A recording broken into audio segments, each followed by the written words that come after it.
ඉතින් උදේම නැගිටලා මේ නෙයි බතට අවශ්‍ය ඔය රම්පි ටිකකුයි කරපිංච ටිකකුයි ගහෙන් කඩාගෙන ඉතින් වැඩ පටන් ගන්න තමයි යන්නේ.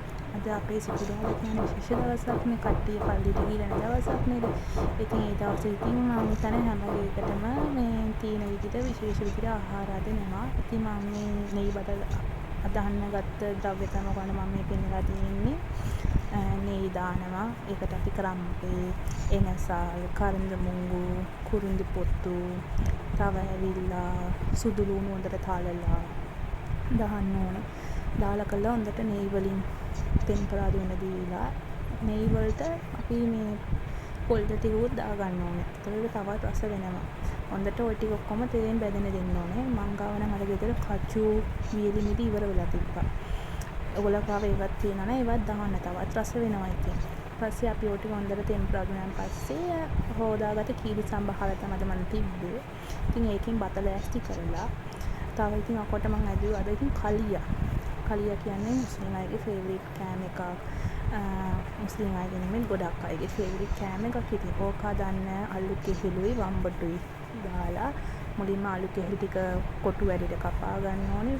ඒ වගේ තමයි වම්බටු එක. කපලා ඔක්කොම බැදෙන්න දෙන්න ඕනේ. ඒ අතර මම ඒක ටෙම්පරාදු කරන්න අවශ්‍ය ටිකත් ලෑස්ති කරගත්තා. කරපිංචා, ලුණු, තක්කාලි, මිරිස්. ඊපස්සේ ඔය ටෙම්පරාදු කරන්නේ කලියකට අවශ්‍ය ඒවා ටික තමයි. ඔය ටික ඔක්කොම දාගෙන අපි දැන් කලින් කපාගත්ත ටික ඔක්කොම දාලා හොඳට තෙලෙන් ටෙම්පරාදු වෙන දීලා ඊපස්සේ අපි ඒකට කහ කුඩු ටිකක් තුනපා කුඩු කහ කුඩු චුට්ටයි අපි දාන්නේ. ගොඩක් දැම්මොත් කහ රස එනවා නේද. ඊපස්සේ ඒකට එන්නේ කහ පාට. හින්ද අපි ඔකට තුනපා ඇඳි තුනක් වගේ දානවා. හොඳට දාලා ඒ ටිකත් හොඳට තෙලෙන් ටෙම්පරාදු වෙද්දී අපි ලුණු ටිකක් ඒකට දාන්න ඕනේ. ඊපස්සේ ওই ටික හොඳට අපි ඇඳෙන් මිශ්‍රණය කරලා අර අපි බැදගත්ත අලු කෙහෙළුයි වම්බුඩු ටිකයි ඔය බැදපු ටෙම්පරාදු කරපු මිශ්‍රණයට අපි දාලා හොඳට පෙරටි කරලා අපි ඔක මූඩියකින් වහලා තියා ගන්නවා. ඒ අතර බත් එකත් ඉඳිලා ඉවරයි. ඒකට අපි උඩින් තව නෙයි ටිකක් දැම්මා. ඒක තවත් රස වෙනවා. නෙයි ටිකක් උඩින් දාලා අපි බත් එක මූඩියෙන් වාලා ඒ අතර කලියකට හොඳට තෙලෙන් වෙලා ඉවරයි. අපි ඒ අතර මිටි කිරොඳ රුක්කු කිරි විතරයි දාන්න ඕනේ. රුක්කු කිරි දාලා හොඳට පෙරටි කරලා ආපහු ඒක පොඩ්ඩක් හොඳට උතුරන්න දෙන්න. දීලා පොඩ්ඩක් වගේ කොදි ගතිය නැති වෙනකන් ඒක ලිපේ තියන්න.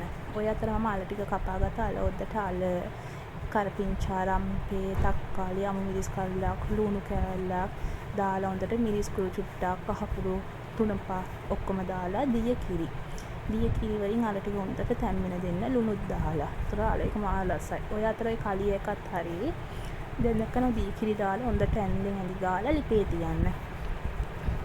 ඊපස්සේ මම ඒ අතර අනිත් ටික පත්තු කළා කුකුල් මස් එකට අවශ්‍ය දේවල් ටික දාගත්තා. ඉතින් අර කලින් ටෙම්පරාදු වල අපි හැම වෙලෙම දාගන්න ටිකම තමයි ඉතින් දාලා මම මුලින්ම මිරිස් කුඩු දැම්මේ නෑ. අල එක දාලා චිකන් එක දාලා ඒක චුට්ටක් වෙලා තියලා ඒ කුඩින් 3-5 දාලා ඊපස්සේ කහ කුඩු මිරිස් කුඩු හොඳට දාලා පෙරටි කරගන්න. හොඳට ඇඳෙන් අතර වටේ හොඳට අත ගා ගන්න. ඊපස්සේ ඒකට ගෙදර ගොලන් ගෙදර මුදු අප්පි කිරි තියෙනවා නම් ඒකෙන් ඇඳක් වගේ දාලා හොඳට පෙරටි වෙන විදිහට ටික වෙලාවක් තියන්න. ඒ වලෙන්ම මෙම වෙද්දි පතුරු ගතියක් වෙනවා. තව තෙල් ගතියකුත් එනවා. ඊපස්සේ මම මුදු අප්පි කිරි දාපු කප් එකෙන්ම වතුරු ඇඳා. වතුරු කෝප්පයක් ඇඳක් නෙමෙයි කෝප්පයක් දාලා හොඳට තිබ්බා. ඔය අතර අල ටිකක් හරි පේනවා නේද? අල ටිකත් හොඳට වෙනවා. ඊපස්සේ අල එකට අවශ්‍ය තෙල් ටිකක් දාලා අබ ඇට ටිකකුයි කරපිංචා ටිකකුයි ලුණු ටිකකුයි දාලා හොඳට රන්වන් පාට වෙන්න ටෙම්පරාදු කරලා අලේක උතුරන් එද්දි ඒ ටෙම්පරාදු කර එක අලේක උඩින් දාහන්න. ඒතර බාන අලේක ලස්සන කොහොමද කියලා පේනව නේද? අන්න ওই විදිහට මම අලේක හදාගන්න තව ක්‍රම තියෙනවා. ඉතින් සාමාන්‍ය ওই විදිහට ඇදුවම අලේක මාර රසයි. ඉතින් ඔන්න අද අපේ දවල් කෑම එක නෙයි බත් එක කලියා එක ආලුවනේ කලියා එක අදද්දි අල කොටු වලට දාලා බැදලා දාගන්න. තවත් රසයි. ඔන්න අල කිරට අදුප් එක. පේනවනේ ටෙම්පරාදු කරුවම අල එක තියෙන ලස්සන. ඔය තියෙන්නේ කලිය එක. හොඳට තියෙන අර කිරි ගතිය අඩු වෙලා ටික් වෙලා. ඕක මම අර මුදු අප්පි කිරි දාලා දාගත්ත චිකන් කරි එක.